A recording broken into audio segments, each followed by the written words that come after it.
সুপ্রিয় দর্শকবৃন্দ, আমি আজকে বাঁশের পুলের উপর দাঁড়িয়ে আছি।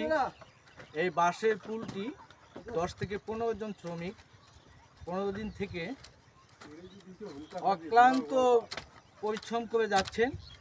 পৌষ মাসের শীতের কনকনে ঠান্ডায় গভীর পানিতে ডুবে ডুবে বাঁশের খুঁটি গেড়েছেন। পরিশ্রমের ফসল সার্থক হতে চলছে। আপনারা দেখছেন, আর মোটামুটি 2 থেকে 3 দিনের মধ্যে এই বৃষ্টির কাজ, এই পুলটির কাজ সম্পূর্ণ হয়ে যাবে।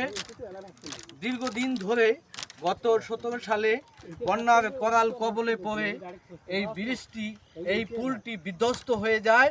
বিধ্বস্ত হয়ে যাওয়ার পরে এপারে মানুষ ওপারে যেতে পারে না, এপারে মানুষ ওপারে যেতে পারে না। আজকে গ্রামবাসীর উদ্যোগে, সবার উদ্যোগে, বিএনপির উদ্যোগে এই বাঁশের সাঁকোটি, বাঁশের এই পুলটি নির্মাণ করা হচ্ছে।